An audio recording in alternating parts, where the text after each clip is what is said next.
When Mr. Hiram B. Otis, the American minister, bought Canterville Chase, everyone told him he was doing a very foolish thing, as there was no doubt at all that the place was haunted.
Monstrous climate.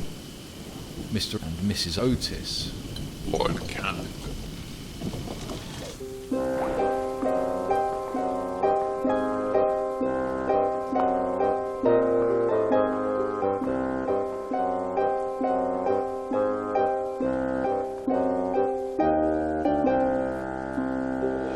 I bid you welcome to Canterville Chase.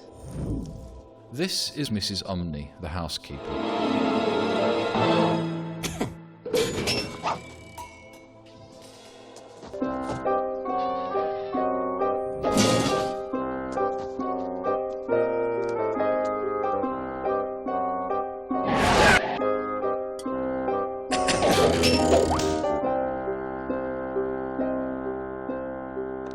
We have not cared to live in the place ourselves, and I feel bound to tell you, Mr. Otis, that the ghost has been seen by several living members of my family. My lord, I will take the furniture and the ghost at evaluation. I fear that the ghost exists. My grand-aunt, the Dowager Duchess of Bolton, was frightened into a fit from which she never really recovered.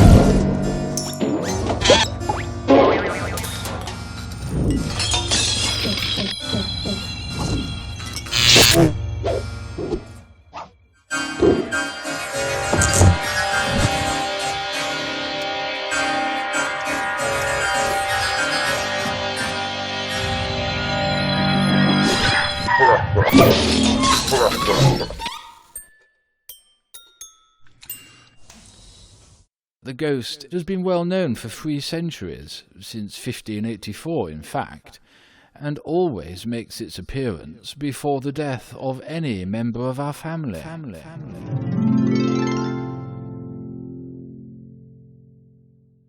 Well, so does the family doctor, for that matter, Lord Canterville.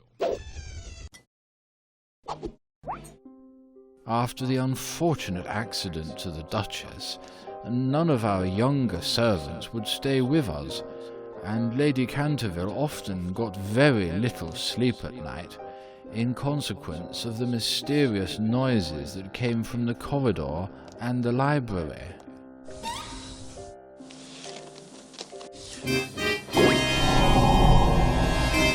The demoniac laughter.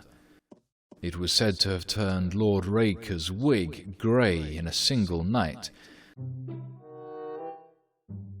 and had certainly made 3 of Lady Canterville's French governesses give warning before their month was up. The ghost is known for turning himself into a large black dog, an accomplishment to which the family doctor always attributed the permanent idiocy of my uncle, the Honourable Thomas Horton.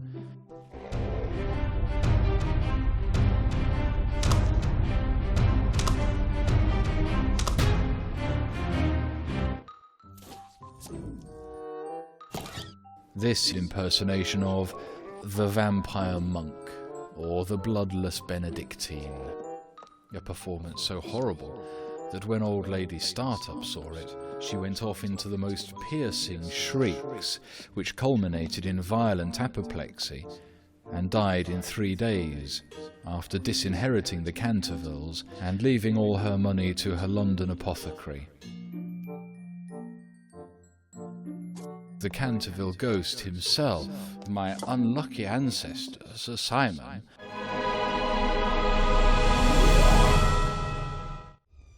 My lord, I come from a modern country where we have everything that money can buy. I reckon that if there's such a thing as a ghost in Europe, we'd have it at home in a very short time in one of our public museums. Or on the road as a show. Sir Simon de Canterville may have resisted the overtures of your enterprising impresarios.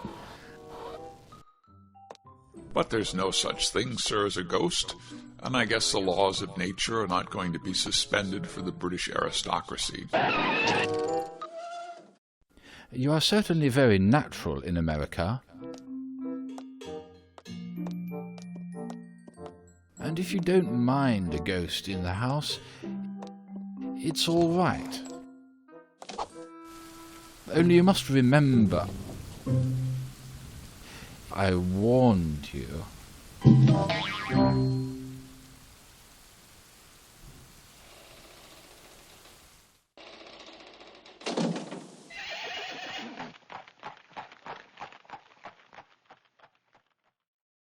See, it's painted in curious black letters and is difficult to read. There are only 6 lines, but I don't know what they mean.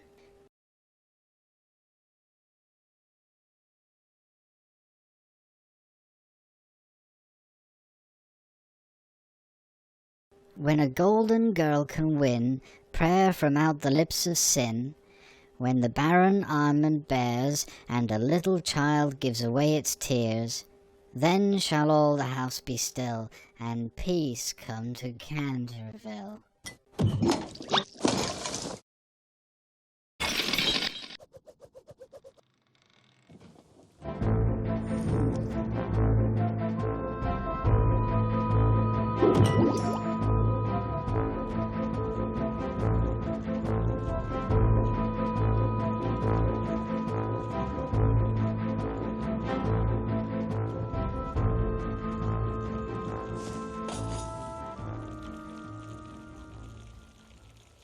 I'm afraid something's been spilt there.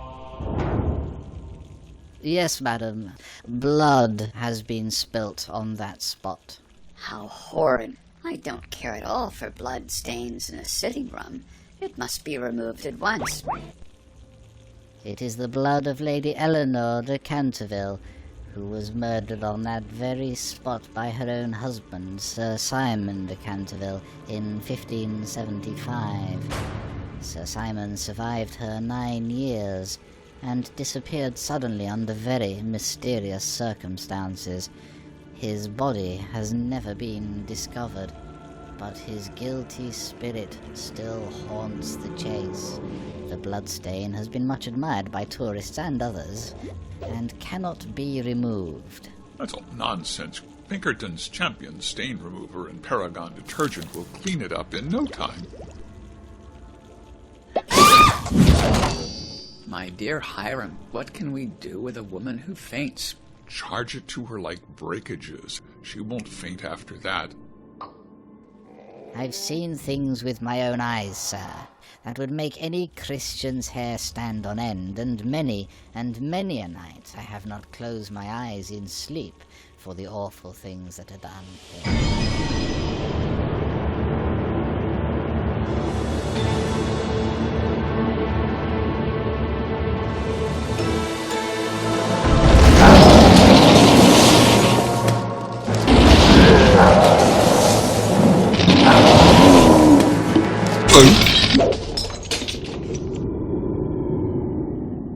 The storm raged fiercely all that night, but nothing of particular note occurred.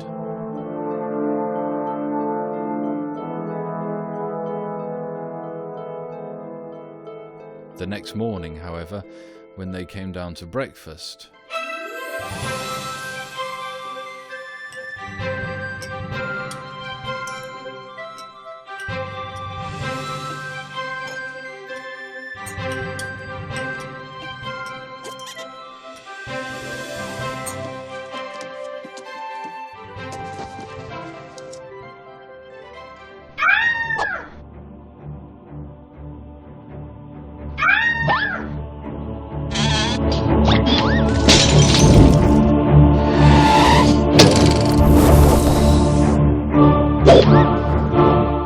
I don't think it can be the fault of the Paragon detergent. It must be the ghost.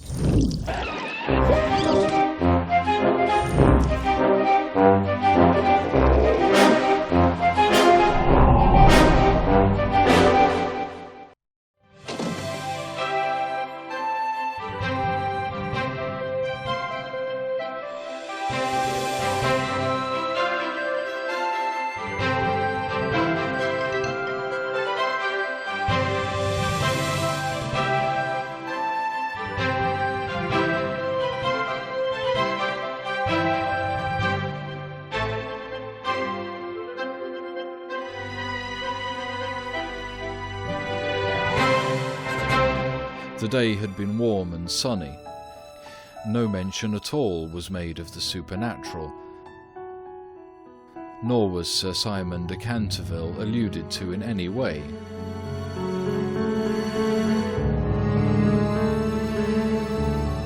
At 11 o'clock the family retired, and by past all the lights were out.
Dear sir, I really must insist on your oiling those chains, and have brought for that purpose a small bottle of the Tammany Rising Sun Lubricator. It's said to be completely efficacious upon one application, and there are several testimonials to that effect on the wrapper from some of our most eminent native divines. I shall leave it here for you by the bedroom candles, and will be happy to supply you with more should you require it.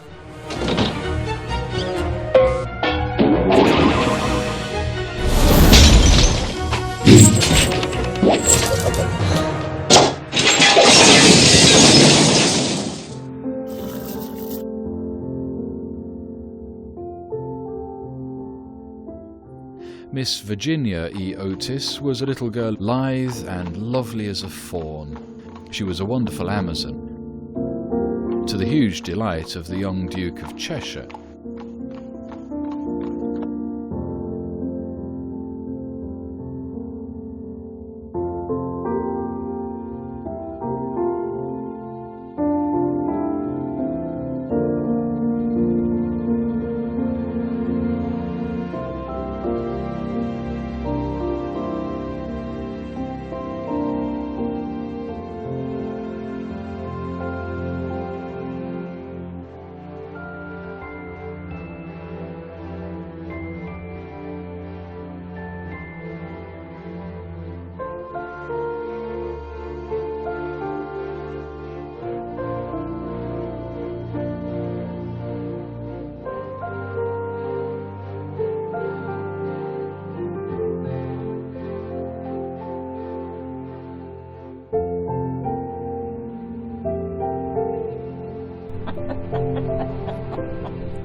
The ghost consulted several books of ancient chivalry, and found that, on every occasion on which the Chanticleer had sounded twice his merry horn, deeds of blood would be wrought, and murder walk abroad with silent feet.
naughty fowl.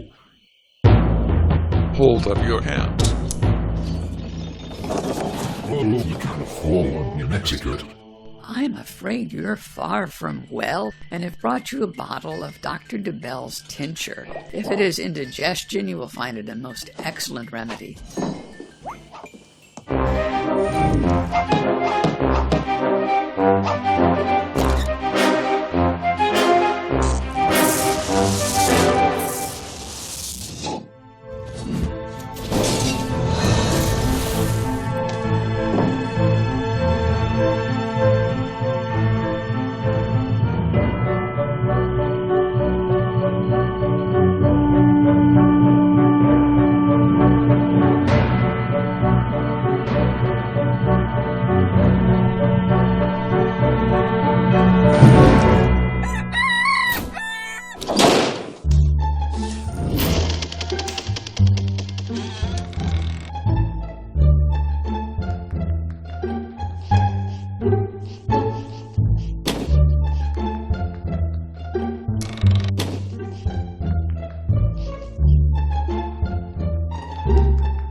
At 10:30, the ghost heard the family going to bed.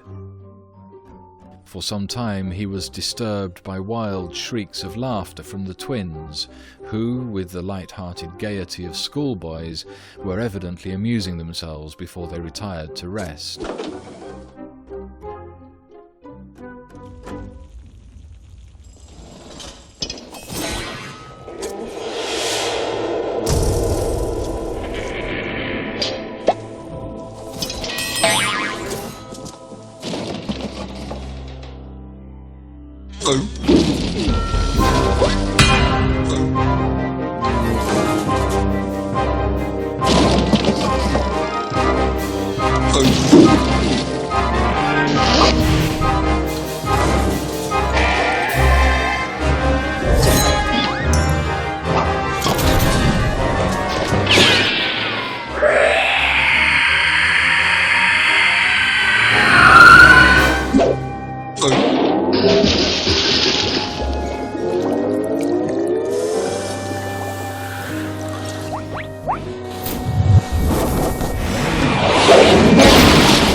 I have no wish to do the ghost any personal injury, and I must say that considering the length of time he's been in the house, I don't think it's at all polite to throw pillows at him. On the other hand, if he really declines to use the Rising Sun lubricator, we shall have to take his chains from him. It would be quite impossible to sleep with such noise going on outside the bedrooms.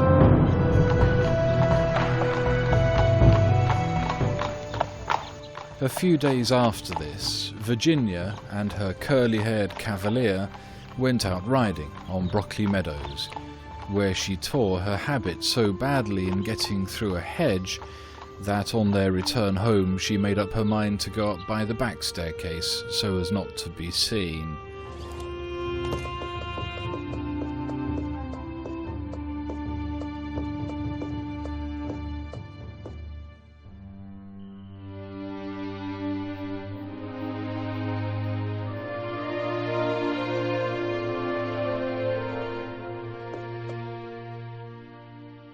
I'm so sorry for you.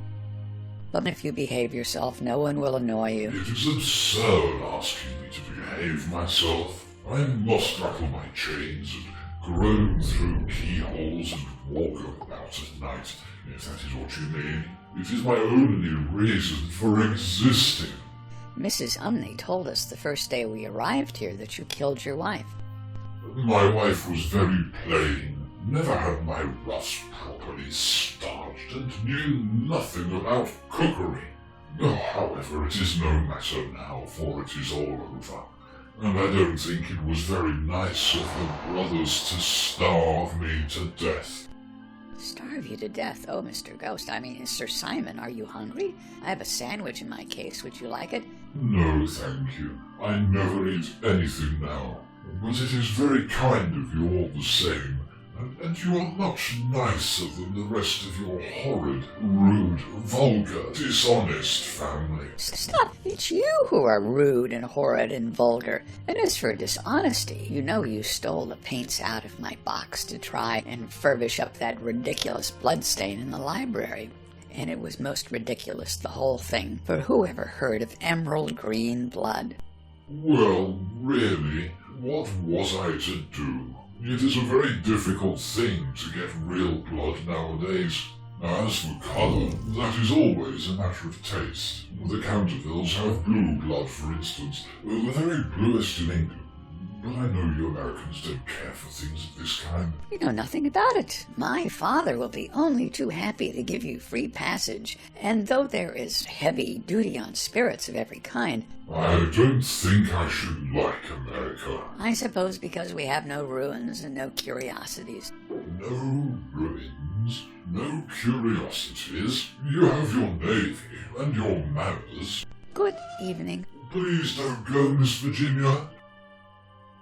I'm so lonely and so unhappy, and I really don't know what to do. I want to go to sleep, and I cannot. I have not slept for 300 years, and I am so tired. Have you no place where you can sleep? Far away, beyond the pine woods, there is a little garden. There the grass grows long and deep. There the nightingale sings all night long, and the yew tree spreads out its giant arms over the sleepers. You mean the Garden of Death? Yes, death. Death must be so beautiful. To lie in the soft brown earth, with the grasses waving above one's head, and listen to silence. To be at peace. You can help me. You can open for me the portals of Death's house, for love is always with you, and love is stronger than death is. Have you ever read the old prophecy? Oh, often. I know it quite well. They mean that you must weep with me for my sins, because I have no tears, and pray with me for my soul, because I have no faith. And then, if you have always been sweet and good and gentle, the angel of death will have mercy on you. I'm not afraid.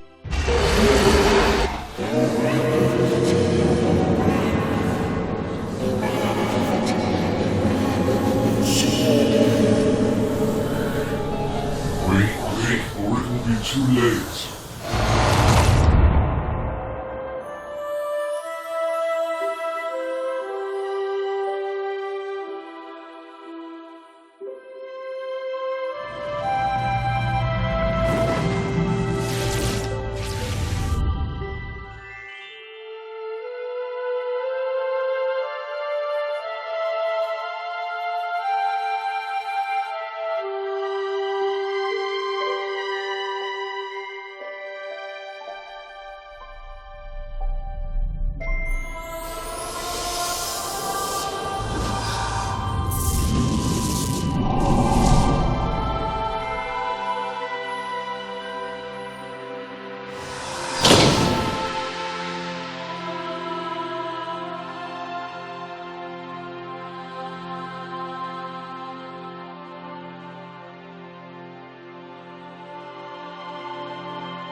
the bell rang for tea,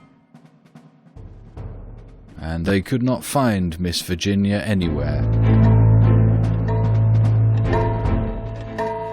But when 6 o'clock struck and Virginia did not appear, Mrs. Otis became really agitated and sent the boys out to look for her, while she herself and Mr. Otis searched every room in the house.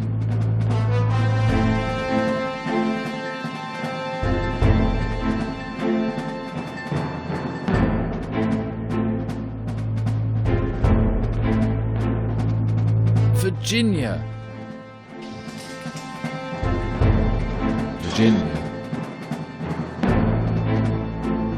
She was in the habit of going out in the garden each evening to get flowers for the dinner table.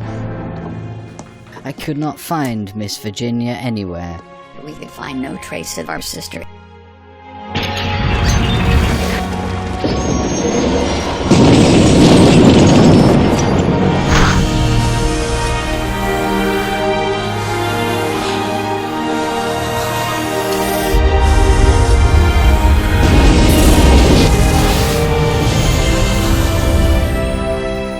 Good heavens, child, where have you been?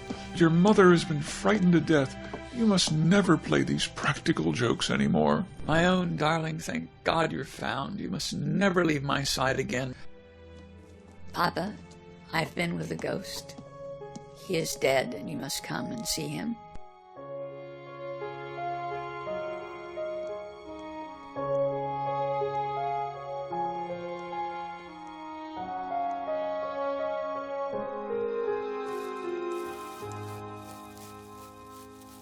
He'd been very wicked, but he was very sorry for all that he'd done, and he gave me this box of beautiful jewels before he died.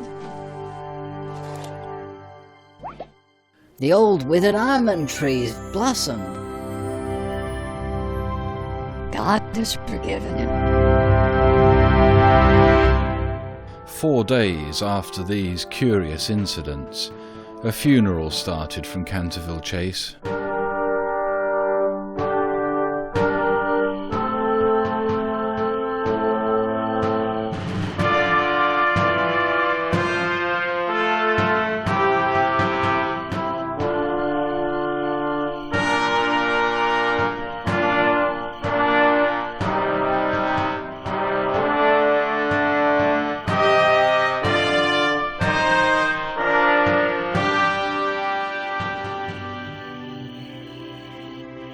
My lord, it's quite clear to me that these jewels are the portion of your property. My dear sir, your charming little daughter rendered my unlucky ancestor, Sir Simon, a very important service, and I and my family are very much indebted to her for her marvellous courage and pluck.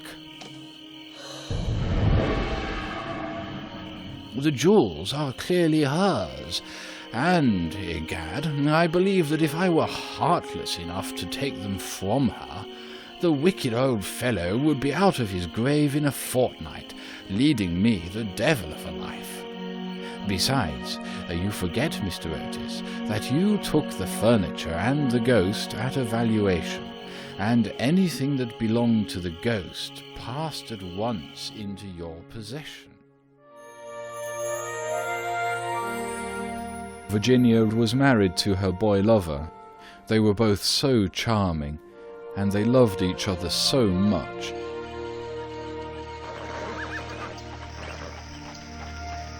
Virginia, a wife should have no secrets from her husband. You've never told me what happened to you when you were locked up with the ghost. Please don't ask me, Cecil. I cannot tell you. Poor old Simon. I owe him a great deal. Yes, don't laugh, Cecil. I really do. He made me see what life is and what death signifies, and why love is stronger than both. But you will tell our children someday, won't you?